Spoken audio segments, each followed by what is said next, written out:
Yes, hi, good evening. Eto mga chikilabs at beses kong expired. Ito yung pinost ko kahapon na si Boy Aso. Ay, Boy Tapang pala. Ayan, na nambubugbog ng jowa kahit yung buntis pa to. So watch muna natin. Isa pang kontrobersyal na vlogger, inaresto si Boy Tapang matapos umanong bugbog ng kalivin.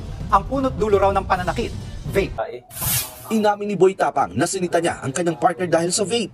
Sinabi ko sa kanya na, ba't ka pa nagdi-vape? Ako wala kasi akong busy, di ako nanigarilyo, di ako nagdi-vape. Nagiinom pag may okasyon lang. So sinabihan ko siya hanggang doon napunta sa palitan ng mga maanghang na salita. Hanggang lumala. Isang taon nang magkarelasyon ang dalawa. Ayon sa vlogger, normal lang sa magkarelasyon ang kanilang naging away, pero itinanggi niyang pinagbuhatan niya ng kamay ang partner. Tignan, iharap ko dito yung partner ko sa inyo. Wala kayong makitang sugat sa mukha niya, pasa sa mukha niya, bali-bali buto. Napaka-ganda ng kutis ng misis ko. Sinubukan namin kunin ang panig ng partner ni Boy Tapang pero hindi siya humarap sa amin. Napag-alaman din ng Alcoy Police na dati raw ginulpi ng vlogger ang kanyang partner habang nagbubuntis pero nagkapatawaran ang dalawa.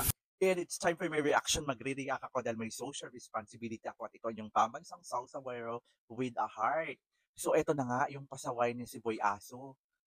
Boy Tapang pala, ayan. Nambubugbog na talaga yan, di ba? Mukha ka ng aso, nambubugbog ka pa noong kapakad buntis, Joy. O ayan, ang mga idol. Pero in fairness, sobrang sikat yan.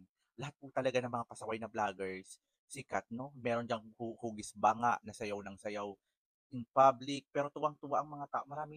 I'm sorry ha, maraming abnoy na din talaga na, hindi ko sinasabing lahat, maraming abnoy talagang mga Filipino. Ano, kung sino pa yung mga walang kwenta, ayan yung gusto nilang panoorin, especially sa kabataan, nakakasad, no? Bakit ganun? Nino-normalize na nila yung mga ganyang mga walang kwentang vlogger.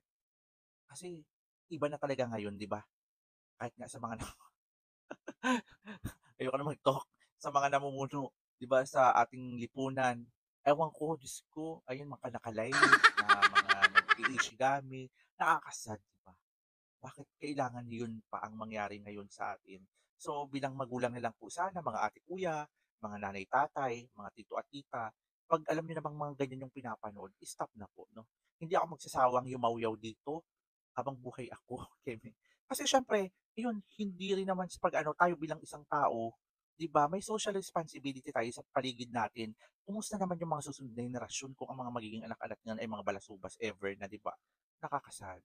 Yun lang po, sana katulad ko, I'm not saying that I am perfect, pero at least ginagawa ko yung best ko para makatulong sa lugar natin, 'di ba, dito sa Pilipinas, sa mundo para spread naman kahit papaano yung mga ganito na sabihin ko, this is wrong and this is good. Yung sa ganun man lang, yung value ng Pilipino, yung culture natin, yung attitude natin, na maging maganda yung pag-uugali ng mga sinaunang tao, still andyan pa rin. At isa ako sa nagpapalaganap ng ganun in a small way at sa abot ng aking yun nga makakaya.